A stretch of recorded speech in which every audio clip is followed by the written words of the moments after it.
So you've been on the job for a little over 2 months now since taking over in the middle of January. And I know things move so quickly. It's wild that we're already in spring ball and you have your spring game coming up soon. Just how do you kind of describe what the first 2 months practically have been like for one Kalen DeBoer in a new challenge? Yeah, it's just kind of gone from one thing to the next, putting a staff together and really getting to know the team. And then, really installing, the offense, defense, special teams and here practices are. So it's been awesome seeing these guys really buy into what we're doing. I guess I should probably say buying into what we're doing because I think it's a process and they've embraced everything we've thrown at them. And so it's been really cool to see these guys and how much they believe in this place. And, we're just patient with the hiring of myself, the staff, and, we're every day, getting in a better and better place. When did it hit you, just wondering? Because this is the creme de la creme job in college football. Alabama's such a prestigious program. They've been the standard for such a long time. When did it hit you personally, knowing the road that you had to travel, that, hey, Kalen DeBoer is the head football coach of Alabama? Well, probably the day of. I mean, just because there's just so much surrounding anything that comes along with the program, and just how quickly it moved along, and everything that surrounded it. I think it did take too long, but this is an awesome opportunity, and it's I'm proud of the journey I've been on, and been at some amazing places, and had been a chance to be a head coach at some with some awesome programs, and being surrounded by some great people here at Alabama again gives you a lot of comfort in knowing that things are going to continue to be what they have been in the past, and success, and a lot of great moments lie ahead. Yeah, how do you balance that in terms of still showing respect to what Nick Saban has done at Alabama, but still putting your own spin and kind of setting a newer way at Alabama for you, Coach? Yeah, I know I used the word embrace earlier in a different area, but I think it's all about embracing, what's been done here, and all the great players, all the great coaches. Coach Saban, obviously the last 17 years has been, the figurehead and the one that's led the charge. But it's just so much tradition, so much pride, and just embracing that, and knowing that it might be done a different way here and there, but I think a lot of the same core values, a lot of the foundational pieces to success are the same, no matter who's in charge. And so, I think as much as things are different, I think they still are the same. And, I'm just comforted by the players here to know that, they understand what that standard is, and they've helped in that transition as well. I hate when people say you never want to replace the legend. You want to be the guy that comes, second after the legend. I think it's so stupid. You're ready for this opportunity. You've won everywhere you've gone, but there will always be a portion of the fan base because of how successful Nick Saban was and what he meant to that university that will say, oh, I don't care who they bring in. It's not Nick Saban. What do you say to any Alabama fans that are still skeptical about your hire, Coach Kalen DeBoer? Oh yeah, I mean, I'm not here to defend anything. I think what you did with what Coach Saban did, arguably, and obviously with our fan base, he's the best to ever have done it, at this level. And so, that's an awesome thing to come into. And I think, some of the greatest things that coach did is also leave it in a good spot, and you can look at the players and things that the people that are in the program, but I think it's just the foundation. And it isn't just, oh, the cupboard's bare, the cupboard's full. It's not that. I'm talking about when he leaves in a good spot, it's we have facilities that have been updated, and the things that the resources that the guys have here are second to none. And those are the cool things that are great to recruit to, great for our guys, and seeing how they go about their normal day, and really helping them be their best. We all know how big trust is, right? You got to trust your players. Your players have to trust you as well. How do you kind of build that trust, and how has it been going so far with the new voice coming in? Yeah, I think being consistent, as long as I'm consistent and they know what they get from me, and I think the messages are always very clear and concise, and expectations, are consistent. I think as long as they get that from me, I think they build that trust, and then along with that comes belief and confidence, and communication's a big part of that. Probably over communicate here in these early months on not just what, but why. Why we do things, and making sure we're on the same page and being approachable. If there's a question on what it is that we're doing, or how we do it, just making sure that that communication exists, and that guys feel like they can come forward to you and kind of, inquire, because that's the key, is to make sure it's out there, transparent. We're all fighting the same fight. We all want the same thing, and that's what I want to make sure these guys know. Talking to Kalen DeBoer, the new head football coach at Alabama. What have been the early impressions so far of your quarterback now and Jalen Milroe? Yeah, every day he's getting better. You can see him becoming more and more comfortable with the offense. Yesterday even would have been a great example. And I felt like yesterday was a day, I said it to a couple, just not even coaching staff, just away from the people that would have been there at practice, that I ran into. Just, he was playing ball yesterday. He was out there making plays with his arm, but creating with his feet, and just pulling it all together, and so less thinking and just more execution, and he's done a great job of trying to make sure he and the guys are on the same page. If there was something that they could take from each other, he's taken that opportunity to do so. At his apex in your offense, how much better do you think he can be than what we got to see, which was a slow start but an impressive finish a year ago in year number one on the job? Yeah, I think we got to make sure we do a good job too as a staff of working around his strengths. We just don't want to plug him into our system and, that be it. We need to adjust to who he is, and he's got some really strong, strengths that he has that we need to use, and he's a home run hitter, not just with his arm but with his feet, and that's exciting to us. I always think about those quarterbacks that you go against and the nightmares that they can give you as you're getting ready for that game throughout the course of the week.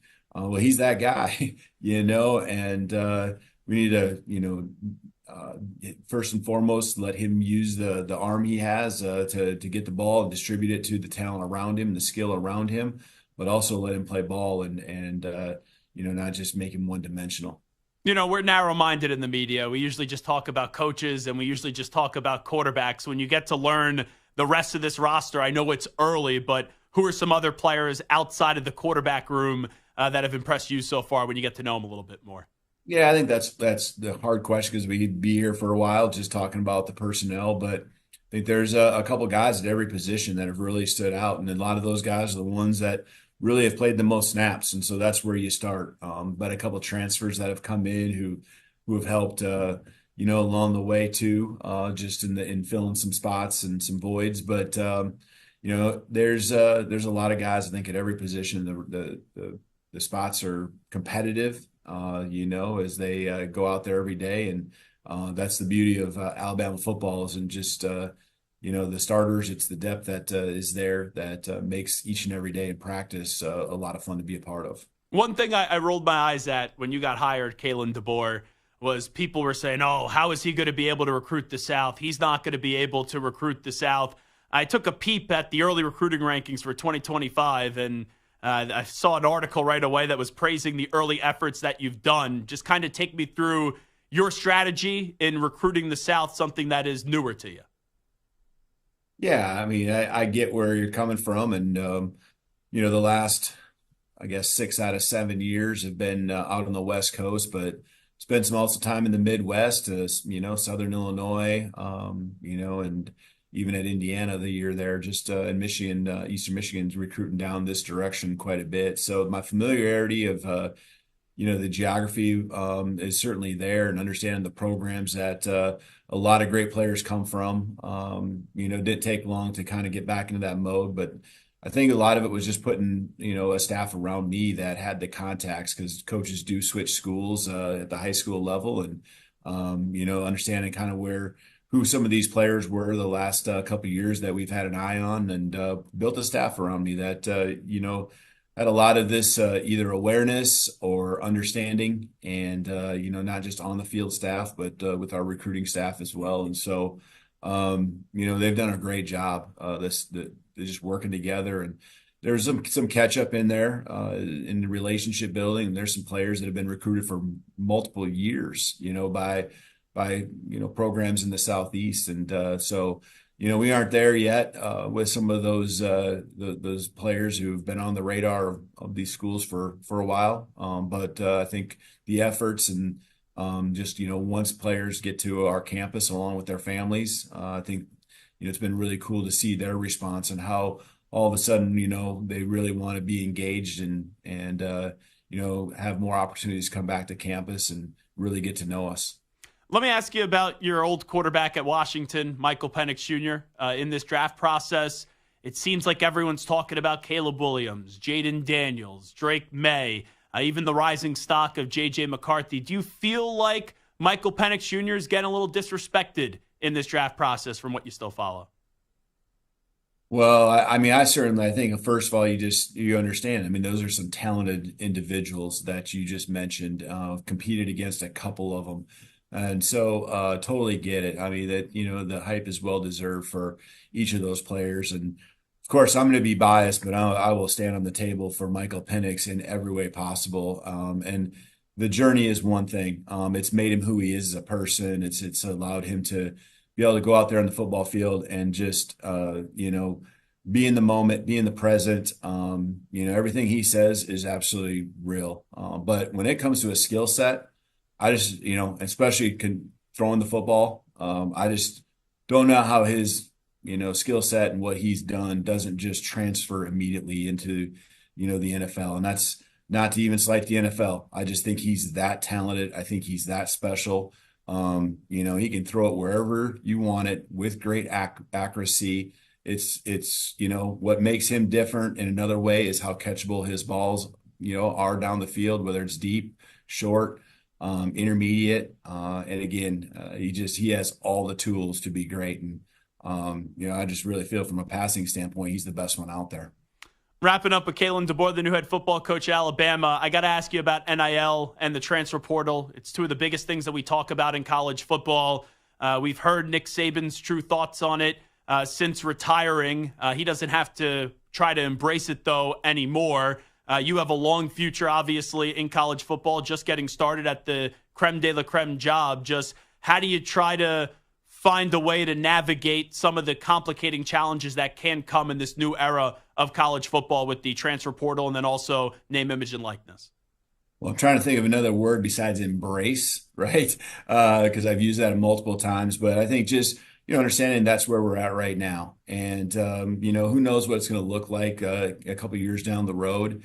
But I think it's a great thing for guys. It's just a matter of having some, regulations or consistency that we're all playing when it comes to the same field, in the usage and opportunities that NIL can create. So, I think it's great that these guys nowadays, have it. And, fortunately, we're at a place where NIL opportunities, are there for our guys in a great way. And so, we'll see what happens in the future, but it certainly is the world we're living in. And we're going to, again, embrace that. Right. And, and celebrate the opportunities that come our way for guys that do get that NIL. Two more for Kalen DeBoer. Gambling, obviously, recently with Major League Baseball and the Ohtani situation with his interpreter. We've even seen it prop up in the NBA. There's been issues in the past in college football and even basketball this past year. Do you just kind of have to reiterate to your guys about gambling and what they can't do, obviously? Is that something that's come up recently? Well, it's always something that I've certainly told my teams each and every year, and especially at these times of, when you have the March Madness or whatever it might be, you're always reminding the guys of what, is out there and how much gambling surrounds, not just our sport, but these other sports as well. So, we're constantly on that, whether it's, our guys, or just also, making sure that information from within our program tries to stay as tight as possible. When you define success this year at Alabama in year one, because you never know how year ones are going to go, what do you think would be a successful season for you guys this year, Coach?